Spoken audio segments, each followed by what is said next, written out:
Good morning students, NRP school के online क्लासों में आपका स्वागत है। आज हम लेक्चर 10 पढ़ेंगे, लेकिन लेक्चर 10 पढ़ने से पहले हम बात करेंगे लेक्चर 9 का एक प्रश्न आपको गृह कार्य का दिया था जो 2.3 का था। 2.4 तो इस गृह कार्य को हल करने के बाद पढ़ेंगे। तो ये प्रश्न आपको लेक्चर 9 में दिया गया था गृह कार्य। पढ़ रहा हूँ कि निम्न समीकरणों को हल कीजिए और अपने उत्तर की जांच कीजिए।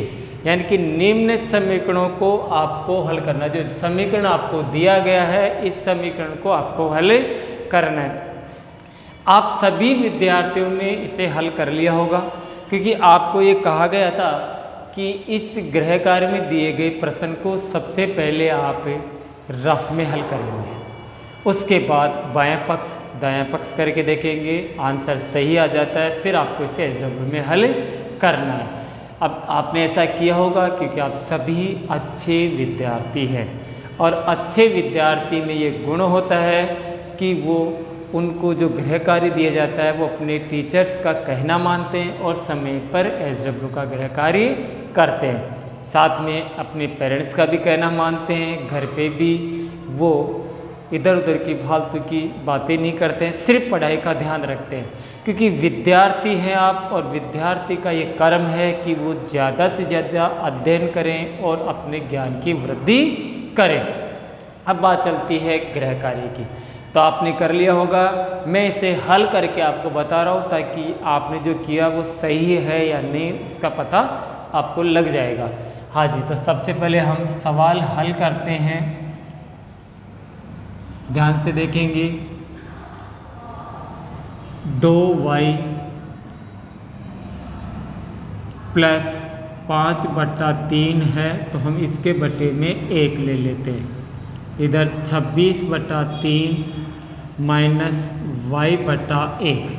हाँ जी, दोनों का एलसीएम इस तरफ अलग ले लेते हैं और इस तरफ अलग ले लेते हैं।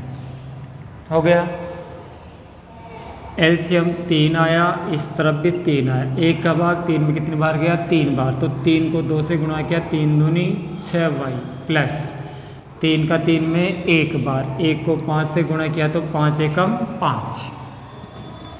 3 का 3 में 1 बार। 1 को 26 से गुणा किया 26, कितनी बार गया? 3 बार। 3 को y से गुणा किया 3 बार। हो गया। वज्र गुणा करने पर, वज्र गुणा करने पर, वज्र गुणा का मतलब है अंश को हर से, इस वाले अंश को इसके हर से। तो 3 से गुणा करेंगे 6y प्लस 5, और इस तरफ आ गया 3 से गुणा करेंगे तो 26 माइनस 3y। समझ गए? 6 3 18y प्लस 5 3 15। हाँ जी, 3 6 18, हासिल का 1, 3 दूनी 6 और 1 7 माइनस 3y। पक्षांतरण करने पर, पक्षांतरण करने पर, क्या करने पर? पक्षांतरण करते हैं हम, तो आपके पास हो गया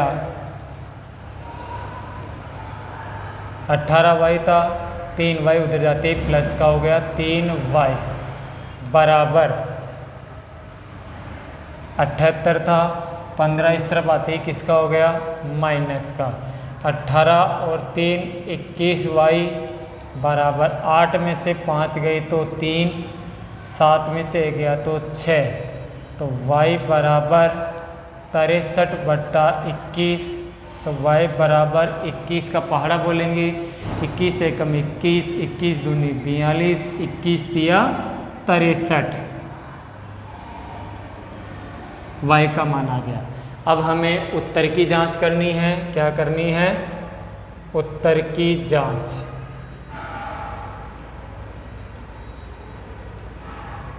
उत्तर की जांच, बायां पक्ष,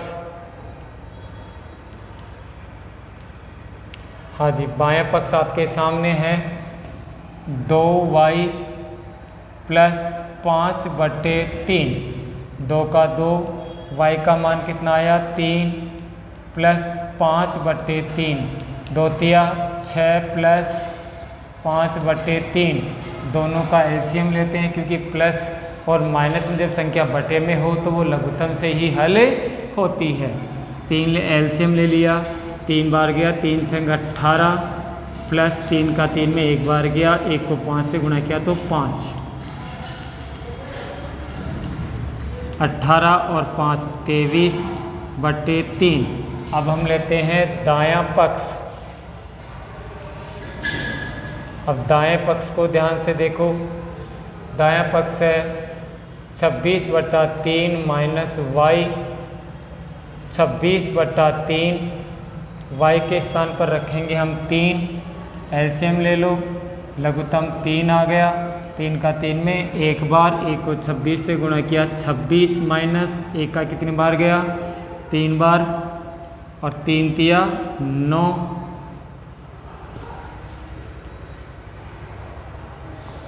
6 6 18, हाँ जी 9। अब 26 में से 9 गए, 16 में से 9 गए तो 7, 17/3। अब ध्यान से देखिए, इसमें ये आंसर नहीं बैठ रहा। अब पुनः एक बार देखिए, प्रश्न है 2y प्लस 5/3 बराबर 26/3 माइनस y। सबसे पहले हमने लघुत्तम लिया, अब इससे पता चल जाता है कि आंसर सही है या नहीं है। हाँ जी, हमने लघुत्तम लिया 3, तो 1 का भाग कितनी बार गया 3 बार, तो 3 दूनी 6 प्लस 3 का 1 बार, तो 5 का 5। इधर भी 3 ले लिया 26, और ये हो गया 3y क्योंकि 1 का भाग कितनी बार गया 3 बार। वज्र गुणा किया तो 36 18y और 3 पंजे 15। हाँ जी, 3 छंग 18, हासिल 1, 3 दूनी 6 और 1 7 और 3 तिया 9, 3 तिया 9। तो आपके पास था ये 9, तो अब बच गया 18 और 9 कितने होते हैं 27। 18 और 9 कितने हुए 27 हुए, 27 और इधर 78 माइनस 15, तो 8 में से 5 गए तो 3 और 7 में से 1 गया तो 6, तो आपके पास हो गया 63/27। और ये 9 से कट रहा है, किससे कट रहा है ये 9 से, 9 साते 63 और 9 तिया 27, तो y का मान आ गया 7/3। ये आंसर की पहचान है। अब आपके पास है बायां पक्ष और दायां पक्ष, दो पक्ष थे, दोनों पक्षों में मान रख के देखिए तो ये पहचान है। अब 2 का तो 2, y का मान कितना आया था 7/3 प्लस 5/3, 7 दूनी 14/3 प्लस 5/3, दोनों का एलसीएम 3 ले लिया, 3 का 3 में 1 बार, तो 14 प्लस 5, 14 और 5 19/3। ऐसे ही 26/3 माइनस 7/3, दोनों का एलसीएम कितना ले लिया 3, 3 का भाग 3 में कितनी बार गया 1 बार, 1 को 26 से गुणा किया, 26 माइनस 3 का 3 में 1 बार, 1 को 7 से गुणा किया, 7 एकम 7, 26 में 7 गया तो 19/3।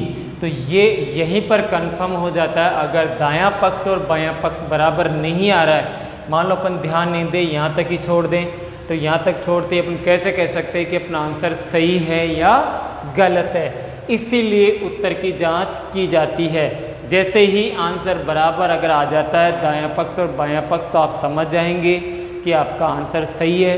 और नहीं आता है तो इसका मतलब है कि आप एक बार पुनः सवाल को शुरू से देखें। और कई बार अपन क्या करते हैं, y का मान नहीं देखते, यहीं रख रख कर देखते हैं, फिर भी आंसर नहीं आता। नहीं, जैसे ही अगर दायां बायां पक्ष बराबर नहीं आता है, आप पुनः सवाल को देखिए कि सवाल में कहाँ गलती हो जाती है। पुनः एक एक शब्द को देखेंगे, देखते ही गलती पकड़ में आ जाती है। और फिर जैसे ही गलती पकड़ में आ जाती है तो आपका आंसर सही हो जाता है। तो आपको आंसर शीट देखने की आवश्यकता नहीं पड़ती है। इस प्रकार हम लास्ट में लिखेंगे, अतः y बराबर 7/3 उत्तर सही है।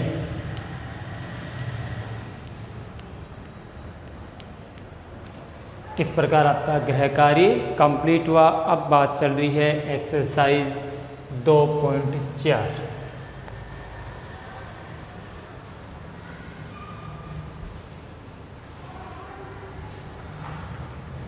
हाँ जी, अब 2.4 शुरू करेंगे। तो 2.4 का पहला क्वेश्चन नंबर 1 ध्यान से देखेंगे। अमीना एक संख्या सोचती है। अमीना एक संख्या सोचती है। माना कि सवाल हल कर रहा हूँ, प्रश्न नहीं लिख रहा क्योंकि आपके पास बुक है तो आप सवाल कर सकते हैं। तो पहला प्रश्न है कि अमीना एक संख्या, मैं प्रश्न बोल रहा हूँ साथ के साथ, अमीना एक संख्या सोचती है। अब अमीना क्या सोचती है, तो आप लिखेंगे माना कि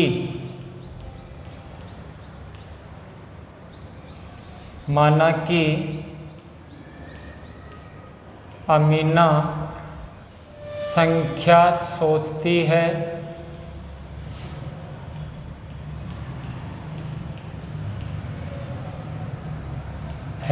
बराबर x। प्रश्न ये कह रहा था कि अमीना एक संख्या सोचती है, तो हमने क्या मान लिया कि अमीना एक संख्या सोचती है। क्या सोचती है, x। फिर प्रश्न कह रहा है वह इसमें से 5/2 घटाकर, वह इसमें से यानी कि अमीना जो संख्या सोची है x, उसमें से कितना घटा रही है, 5/2। तो हम लिखेंगे x माइनस 5/2 ये घटा रही है। जो संख्या सोचती है अमीना क्या सोचती है, x। उस x में से कितने घटाए जा रहे हैं, 5/2। घटाने का मतलब माइनस,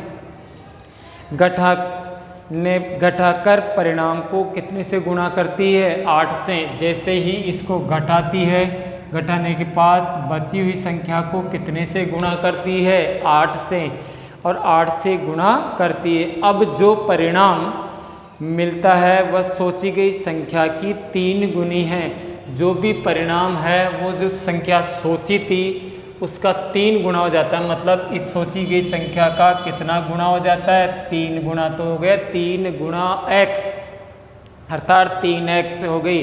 तो सोची गई संख्या ज्ञात कीजिए। पुनः कह रहा हूँ, अमीना एक संख्या सोचती है x, उसमें से 5/2 घटा रही है, तो x माइनस 5/2 घटाने के बाद जो परिणाम आया उसको कितने से गुणा करती है, 8 से। जैसे ही परिणाम को 8 से गुणा करती है, अमीना के द्वारा सोची गई संख्या का 3 गुना आ जाता है बराबर 3x। अब हल करते हैं।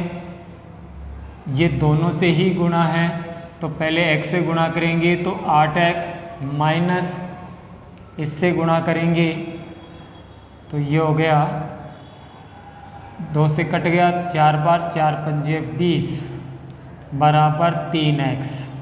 देखो इधर कैसे, x से गुणा हुआ 8 तो 8x माइनस 5/2 से गुणा हो रहा है 8, 2 से 4 बार कट गया, 4 पंजे 20 आ रहा है, सही चल रहा है। पक्षांतरण करते हैं, 8x माइनस 3x और 20 इस तरफ आती प्लस का, 8 में से 3 गए तो 5x बराबर 20 और x बराबर 20/5, तो x बराबर 4। तो आप ये कह सकते हैं अतः अमीना द्वारा सोची गई संख्या x है। अतः अमीना द्वारा सोची गई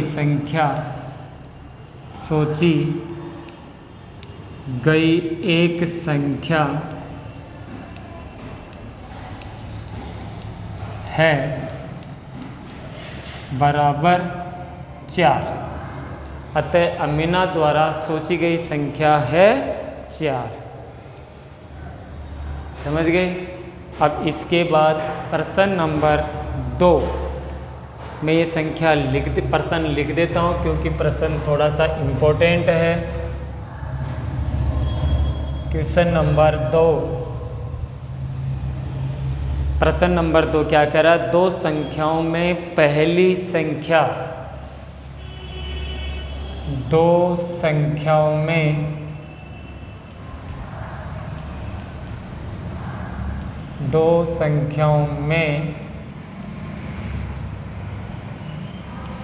पहली संख्या दो संख्याओं में पहली संख्या दूसरी की 5 गुना है। दो संख्याओं में पहली संख्या दूसरी की 5 गुना है। 5 गुना है। ध्यान से देखेंगे, दो संख्याओं में पहली संख्या दूसरी की 5 गुना है। प्रत्येक संख्या में 21 जोड़ने पर,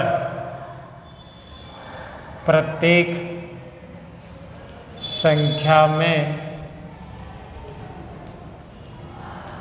21 जोड़ने पर,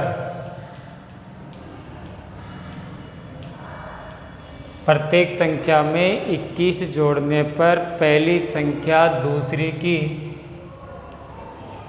पहली संख्या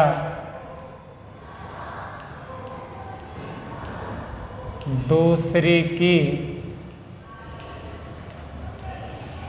21 जोड़ने पर पहली संख्या दूसरी की दुगनी हो जाती है। दूसरी की दुगनी हो जाती है।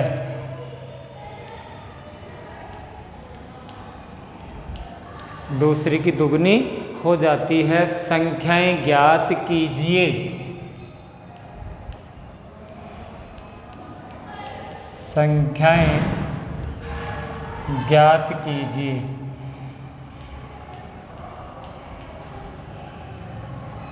हाँ जी, ध्यान से देखेंगे।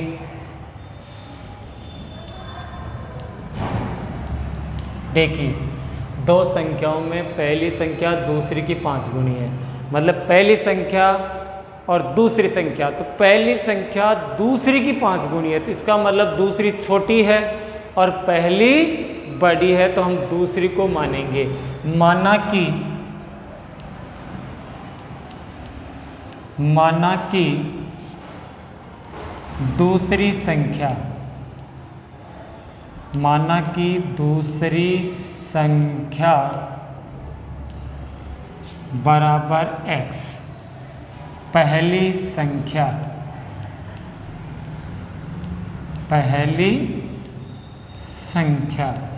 और पहली संख्या है दूसरी की 5 गुनी है, तो 5x। वापस ध्यान से समझे, दो संख्याएं हैं, पहली संख्या दूसरी की 5 गुनी है, तो क्यों ना हम दूसरी को x मान लें। अब इस दूसरी की यानी कि x की कितनी गुनी है पहली संख्या? 5x। प्रत्येक में 21 जोड़ने पर, हाँ जी, दूसरी संख्या में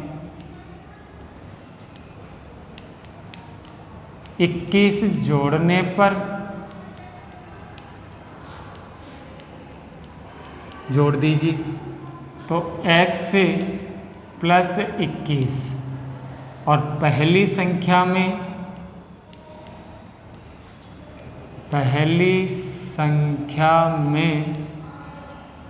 21 जोड़ने पर,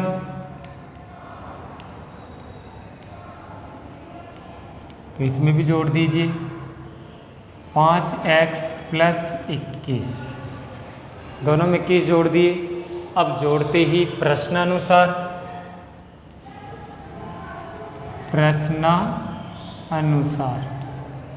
हाँ जी, देखिए, पहली संख्या और दूसरी संख्या, तो दूसरे में इस तरफ लिख रहा हूँ x प्लस 21 और बराबर 5x प्लस 21।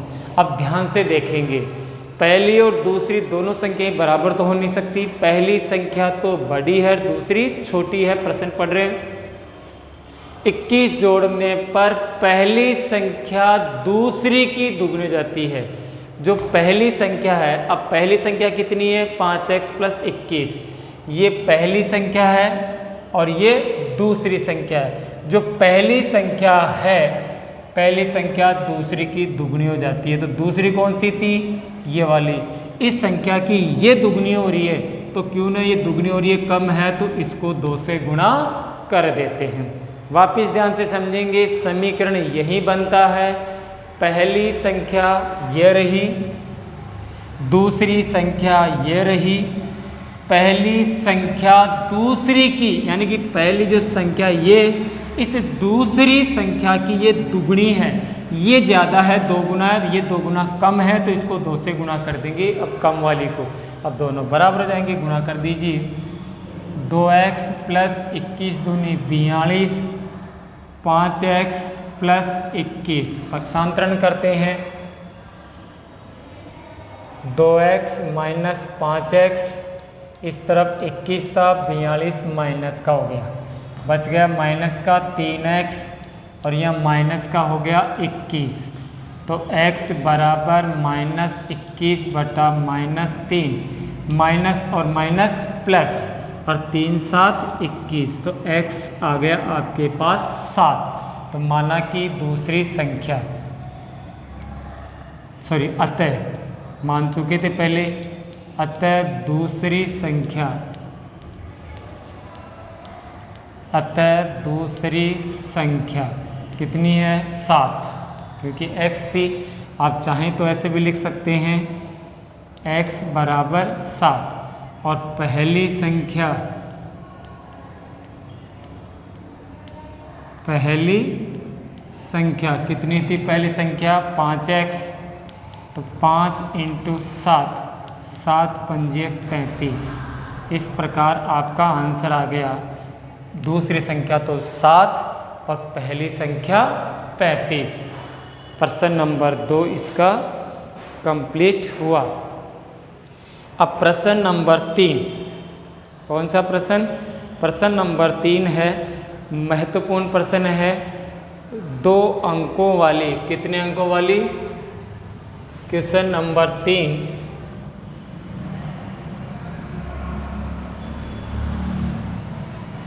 प्रश्न को ध्यान से देखेंगे।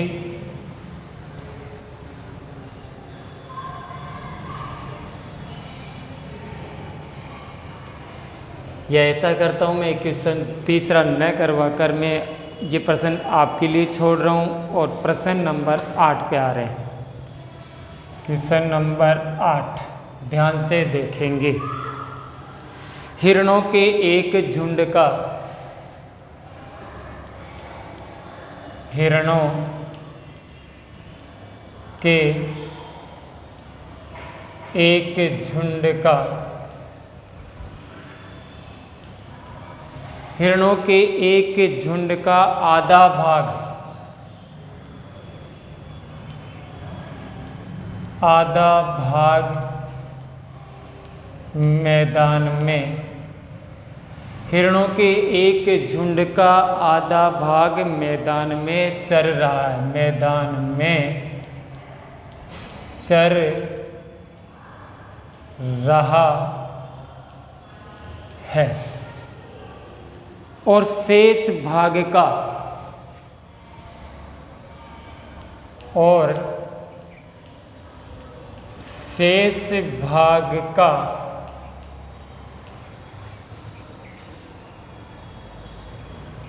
3/4,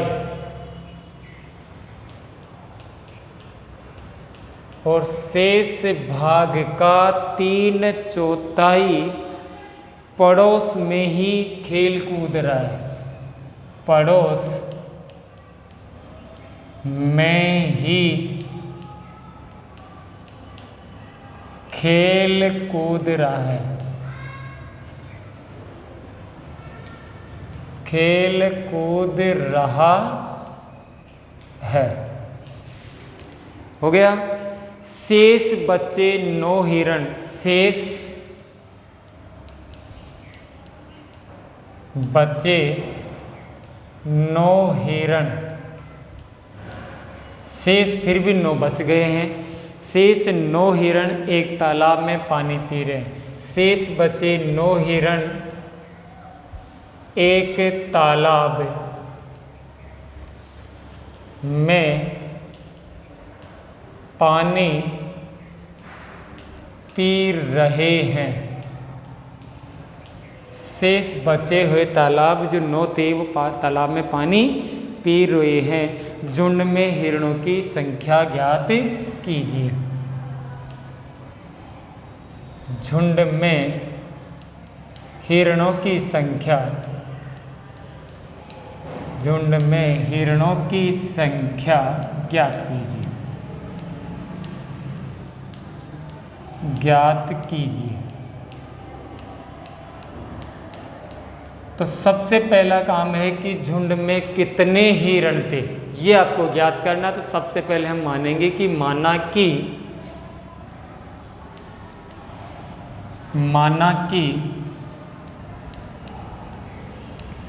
झुंड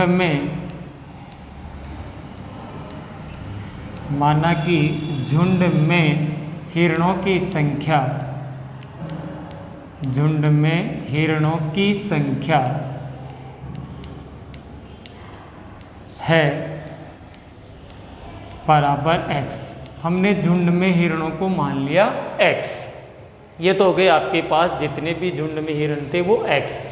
अब ये प्रश्न कह रहा है कि जो झुंड में हिरण था उनका आधा भाग मैदान में चर रहा है। मतलब जितने हिरण थे उनमें से आधे हिरण मैदान में चर रहे हैं। तो मैदान में चरने वाले हिरण, मैदान में चरने वाले हिरण। अब मैदान में कितने हिरण चर रहे थे? जो कुल हिरण थे मतलब x का आधे का मतलब 1/2 भाग, x का 1/2 भाग कहाँ चल रहे हैं? मैदान में।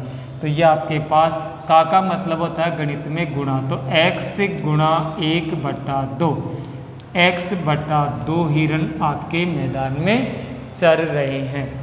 अब कुल हिरण x थे, उसमें से आधे हिरण यानी कि x/2 हिरण मैदान में चर रहे हैं। प्रश्न कह रहा है कि आधा तो मैदान में चल रहा है और शेष मतलब पहले हमें शेष निकालना, इसीलिए शेष हिरण। अब शेष कुल हिरण कितने थे? x, उसमें से कितने मैदान में चल रहे हैं? x/2। तो इसमें से एक घटाना है तो x/2 घटाएंगे।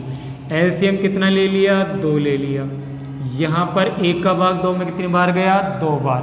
2 को x से गुणा किया तो 2x माइनस 2 का 2 में 1 बार, 1 को x से गुणा किया तो x। तो आपके पास ये आ गया 2x में से 1x गया तो x/2 यानी x/2 ये शेष हिरण बच गए। अब ये कह रहा है कि शेष भाग का मतलब x/2 का 3/4 पड़ोस में खेल कूद रहा है। तो पड़ोस में खेलने वाले हिरण यानी पड़ोस में कितने हिरण खेल रहे हैं? जो शेष था मतलब x/2, तो x/2 का 3/4 मतलब 3/4 भाग। 3/4 का मतलब होता है 3/4। तो x यानी कि शेष अपने पास कितने बचे? x/2। इस शेष का, कुल का नहीं, शेष भाग का 3/4 शेष था अपने पास x/2 का 3/4 यानी कि 3/4 पड़ोस में खेल कूद रहा है। तो x/2 इंटू 3/4 तो 3x/4 दूनी 8 ये आपके पड़ोस में खेल कूद रहा है। फिर भी शेष हिरण यानी कि 9 हिरण बच गए। वो 9 हिरण तालाब में पानी पी रहे हैं। तो तालाब में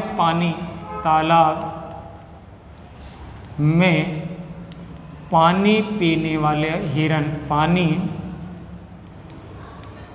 पीने वाले हिरण तालाब में कितने पानी पी रहे हैं? 9। कहने का मतलब ये है कि पहला काम तो ये कि x/2 तो मैदान में चल रहे हैं झुंड में से, 3x/8 पड़ोस में खेल रहे हैं, शेष 9 आपके पास है, और ये तीनों मिलकर कुल झुंड है, क्योंकि इस झुंड को 3 भागों में बांटा गया, मैदान में चल रहे हैं, पड़ोस में खेल रहे हैं और शेष बचे हुए पानी पी रहे हैं। तो तीनों का यदि हम योग करते हैं तो वो हो जाता है कुल हिरण। मतलब प्रश्नानुसार, प्रश्न क्या कहना चाह रहा है, प्रश्नानुसार प्रश्न ये कह रहा है कि तीनों को अगर हम मिला दें तो कुल झुंड हो जाएगा।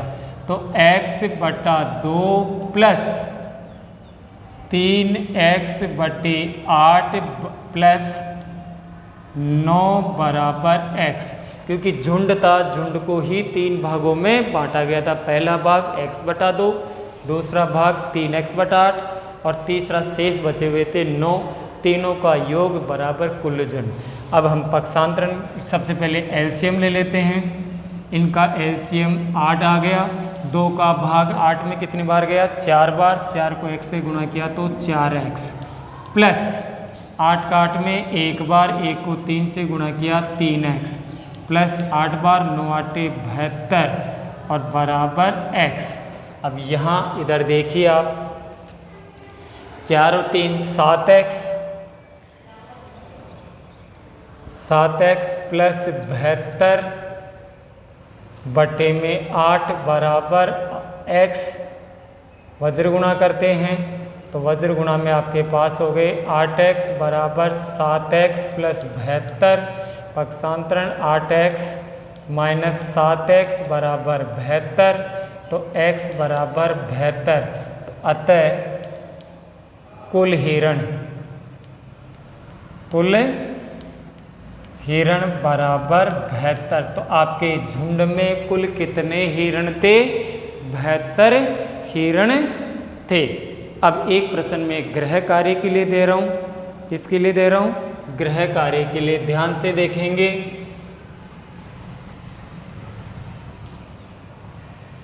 गृह कार्य,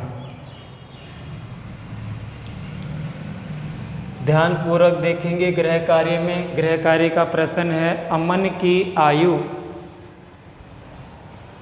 किसकी आयु, अमन की,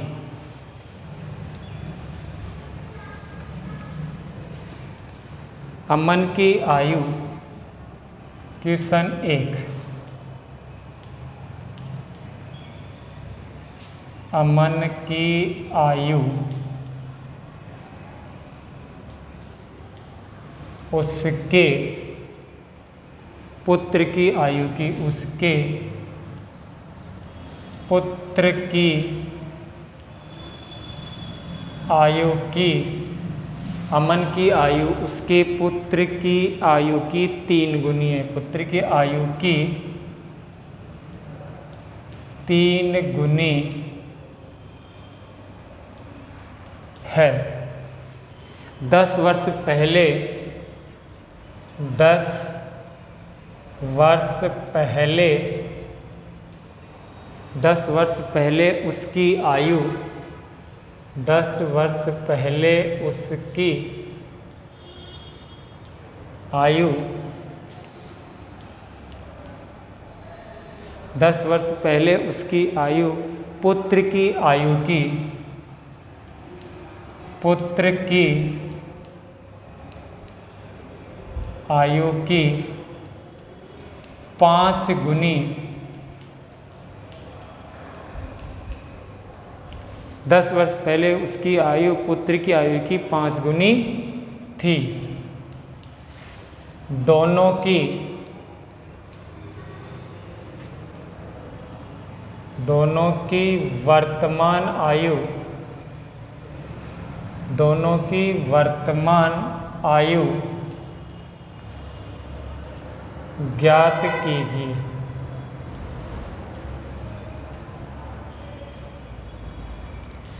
प्रश्न को ध्यान से देखेंगे। अमन की आयु उसके पुत्र की आयु की 3 गुनी है। अमन की आयु उसके पुत्र की आयु की कितनी गुनी है, 3 गुनी है। 10 वर्ष पहले उसकी आयु मतलब अमन की आयु पुत्र की आयु की 5 गुनी थी। कितनी गुनी थी? 5 गुनी थी। तो दोनों की वर्तमान आयु ज्ञात करनी है। इस प्रकार एक्सरसाइज 2.4 कंप्लीट हुई। इसका एक क्वेश्चन आपको गृह कार्य के लिए दिया जा रहा है। कुछ प्रश्न इसके शेष रह गए हैं, उन प्रश्नों को आप स्वयं हल करेंगे। फिर कह रहा हूँ कि एक प्रश्न गृह कार्य के लिए दिया जा रहा है। इस प्रश्न को आप ध्यान से हल करेंगे। देखो, पहले ये समझना है कि अमन बड़ा है या उसका पुत्र। अमन बड़ा होगा क्योंकि पुत्र तो हमेशा छोटा होता है। तो छोटे को हमेशा x मानना है। छोटे को x मानने के बाद आप फिर उसके हिसाब से सवाल को हल करेंगे। धन्यवाद।